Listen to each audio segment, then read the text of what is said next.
ज्ञान वो इन्वेस्टमेंट है जिसका डिविडेंड यानी मुनाफा जीवन के अंत तक मिलता रहता है।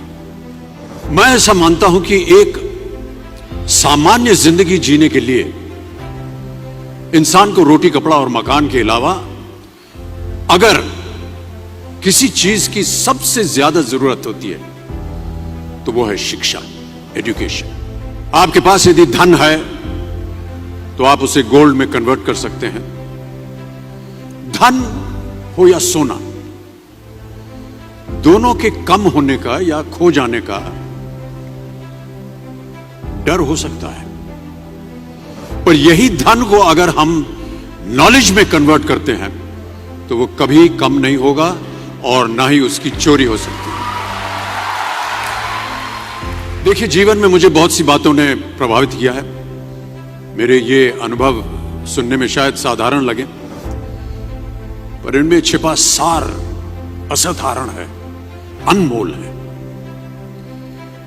यदि मैं आपसे पूछूं कि सबसे शक्तिशाली व्यक्ति कौन है, सबसे शक्तिशाली व्यक्ति कौन है, तो कोई कहेगा कि जिसके पास पावर है, वेपन्स हैं, शस्त्र है, धन है, किसी देश का राजा या किसी सल्तनत का वारिस है। मेरा ऐसा मानना है कि वेपन्स, मनी किसी को पावरफुल नहीं बनाते, या अगर बनाते भी हैं तो कुछ समय के लिए ही बना पाते। दौलत आज होगी, कल नहीं। शस्त्र का ज्ञान तभी तक काम आएगा जब तक वो शस्त्र चल सकता है। Once it is used it becomes absolute. पर शास्त्र का ज्ञान कभी नहीं रुकता। Knowledge can never be obsolete. शास्त्र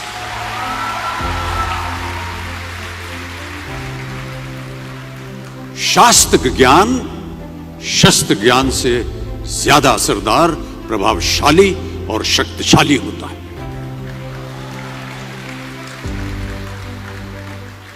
अब देखिए, एक राजा ने कितने राज्यों पर विजय प्राप्त की, कौन कौन से शस्त्रों का इस्तेमाल किया, कितने सैनिक थे, यह शायद आपको याद न हो, पर जीरो की खोज किसने की, बल्ब का आविष्कार किसने किया, राष्ट्रगान किसने लिखा, ओथेलो मैकबेथ की रचना किसने की, ये आपको जरूर याद रहेगा।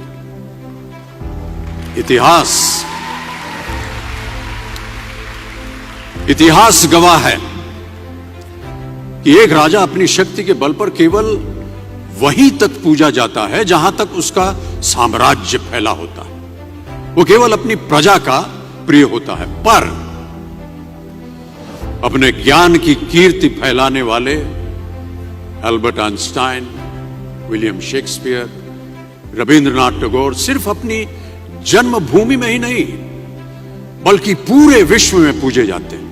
संपूर्ण मानव जाति के लिए वो प्रेरणा स्रोत बनते हैं। ज्ञान का धनी व्यक्ति हमेशा ही सम्मान और आदर योग्य होता है, क्योंकि ज्ञान वो कवच है, वो शील्ड है जो आपके जीवन में आने वाली कठिनाइयों से आपकी रक्षा करेगा। फिर किसी भी शस्त्र की आपको आवश्यकता नहीं होगी। दो चीजें इंसान यदि अपने जीवन में एक बार सीख लेता है तो वो उसे कभी भूलता नहीं।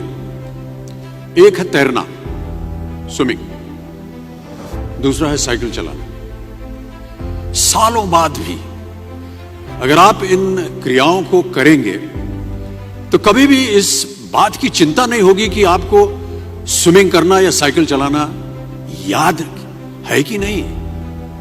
You will confidently do it.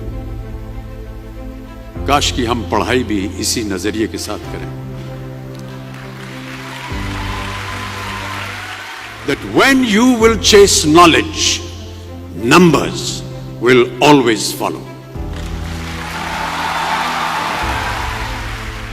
देखिए, महाभारत में जब गुरु द्रोणाचार्य ने एकलव्य को अपना शिष्य मानने से और अपने गुरुकुल में लाने से इनकार कर दिया था, तो एकलव्य ने क्या किया, अपने गुरु की प्रतिमा, एक मूर्ति बनाई और केवल उस मूर्ति से प्रेरणा लेकर ही धन और विद्या सीखने में वही सफलता प्राप्त की जो बाकी योद्धाओं को द्रोणाचार्य के गुरुकुल में रहकर हुई।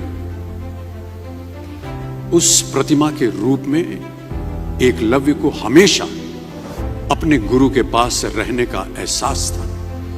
और जब गुरु साथ में हो तो सफलता हासिल करने से आपको कोई भी नहीं रोक सकता है।